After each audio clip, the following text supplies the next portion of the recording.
In the summer of 2016, a mobile game released that for a very brief moment in time seemed to have everyone's attention.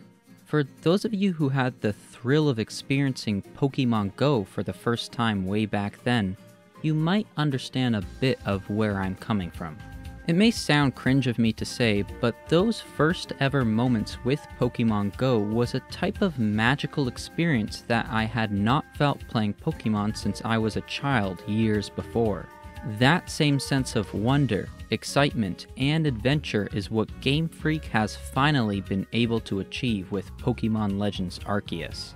But whereas Pokemon Go had lost that magic only a week after playing, my time with Pokemon Legends Arceus has been magical throughout, even going into my 15th hour of playtime. I was super on the fence about this game, my fears mostly summarized in a video I made last year, and although most of the pre-release reviews seemed positive at first, the overall scoring wasn't that much higher than Sword and Shield, and one of the last reviews to come out, IGN's, scored the game lower than Sword and Shield. There seemed to be a common consensus around the game, in that it was a breath of fresh air for the Pokemon series, but definitely felt like a bit of a prototype for this new style of gameplay. Did I really want to spend 80 Canadian dollars on a rough first attempt, so to speak? I skipped Pokemon Let's Go, Pokemon Sword Shield, and Pokemon Brilliant Diamond Shining Pearl because those games just don't interest me. Maybe I should just wait until Game Freak refines this formula and instead I can play some of the games in my backlog that are proven to be great. I don't even own a Nintendo Switch, so it seemed like this would be another pass from me. But then I remembered back to 2013 where I picked up Pokemon X on day one. I even went out and bought the special edition Pokemon X 3DS. Although most of us now look back on that game with a bit of disappointment, I don't regret picking it up day one, and that's because it was a momentous occasion for Game Freak and the Pokemon series as a whole, and I was glad to feel like I was part of it. A fully 3D mainline Pokemon game, for the first time ever. Isn't that why we pick up newly released video games in the first place? To experience the evolution of our favorite franchise, to experience something we can't get from older titles. So with that said, I sucked it up, borrowed my brother-in-law's Nintendo Switch, thank you again, Nick, and paid the 80 Canadian dollars on release day. It didn't matter how prototype this game might be, I wanted to experience it, and oh boy was I glad I made that decision.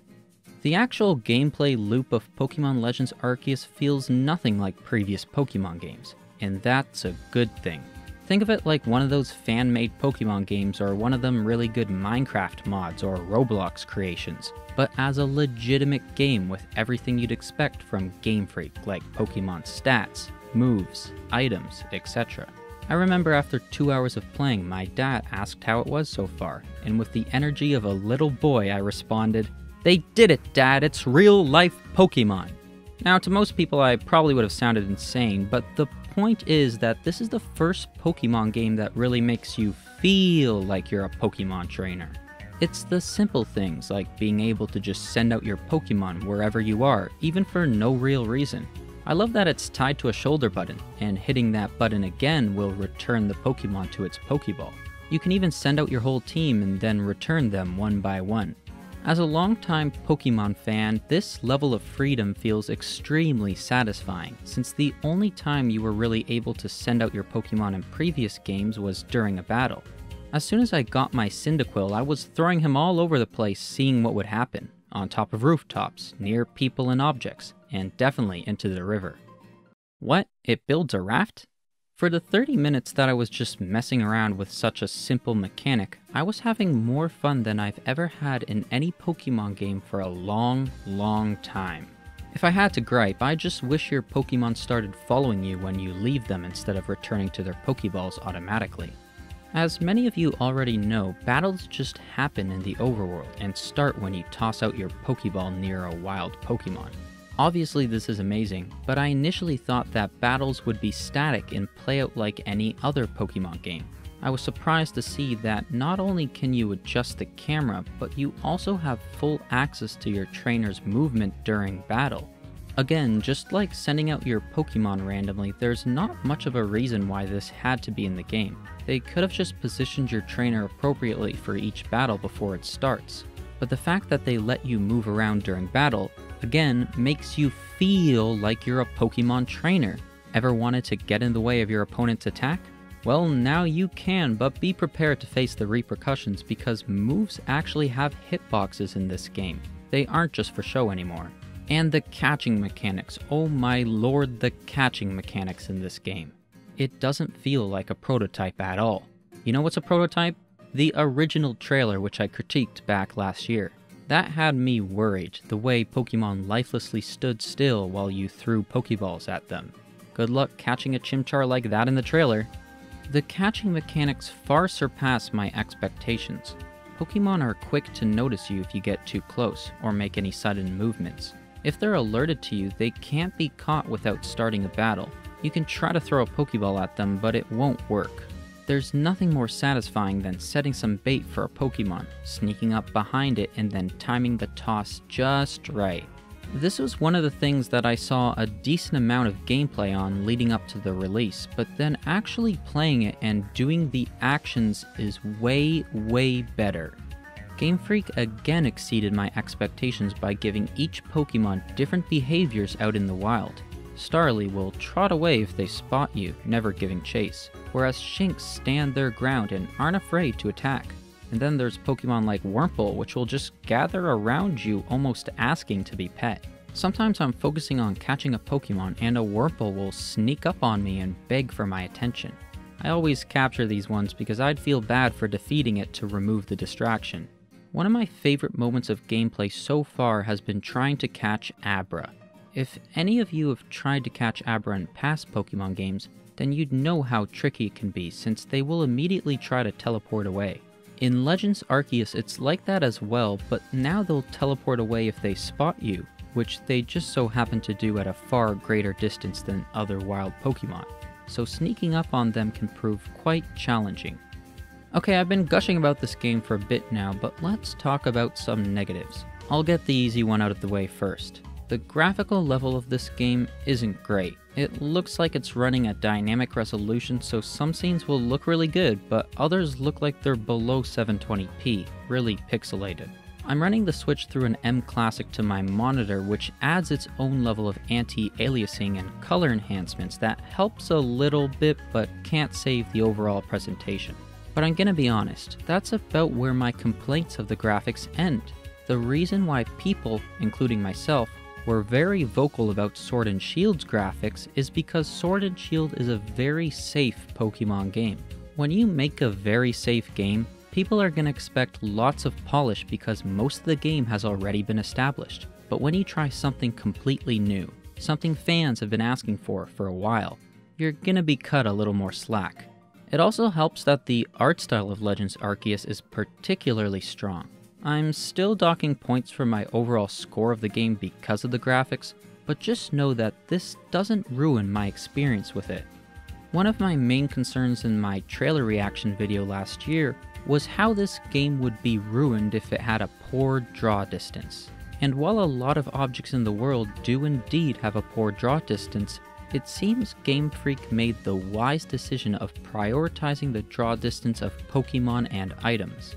Because of that, I've rarely found any moments so far where Pokemon seem to randomly appear. The only exception to this is when the time changes from day to night, the Pokemon all just suddenly get replaced. Switching back over to a positive real quick, the music seems solid so far. There's one moment in particular where a rendition of Eterna Forest from the original Diamond and Pearl plays, and it's like the best thing ever. I'll have to see how the music holds up throughout the rest of the game, so that's all I've got to say regarding the music. Now back to my last negative about the game, and that would be the story. Well, not so much the actual story itself, but mainly the dialogue and how it's presented. You know how I said the gameplay of this game feels nothing like past Pokemon games? Well, the dialogue feels exactly like past Pokemon games, and that's not a good thing. This game really could have used voice acting. I do like how the characters seem to be a bit more expressive, but after a while I really felt like just skipping through the dialogue. Every minute reading dialogue seemed like a wasted minute that I could have used adventuring and capturing Pokemon. It really doesn't help that there's a lot of tutorial at the start of the game while you follow characters from here to there. I actually did something that I encourage you all to try. The second time you're brought to the starting field area, you're supposed to walk up to the other main character, either the girl or the guy, to listen to more tutorial. But instead I said, screw that, and I hiked up the hill on the right and lost track of time for about 2 hours while I just aimlessly adventured, catching new Pokemon. I felt like a kid in an arcade getting distracted by every new game I came across. As soon as I caught one Pokemon, I'd see another one in the distance and off I happily went, until eventually I was halfway across the map while the tutorial character was still waiting for me at the beginning. I would be practically lost if there wasn't a map, and that's a good thing. It reminded me of that first week playing Pokemon Go, where I'd aimlessly bike around my town chasing after Pokemon, a true adventure. But getting back to the story of the game, so far it's not for me, but that may change as I continue playing. So how does this game stack up against other great Pokemon games? After the first day of playing, I messaged all my friends saying this was the best Pokemon game ever, but now that I've had time to think about it, I know where this game stands. If your favorite part of Pokemon games is battling, this game may not be for you. This is a game about adventuring and catching Pokemon first and foremost.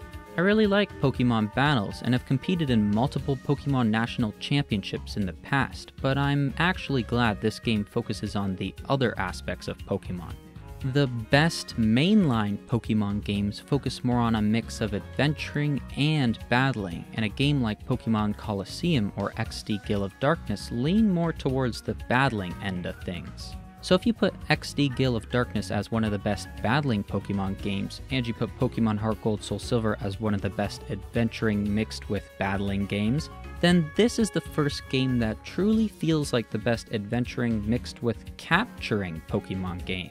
So these are my 3 favorite Pokemon trainer games, and they can't really be ranked over each other because they do different things.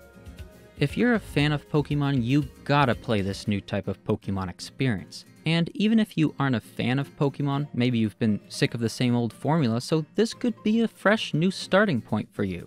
I hope the rest of my time with this game is equally as enjoyable as my first 15 hours, and I can't wait to see what game comes next if this was simply a prototype.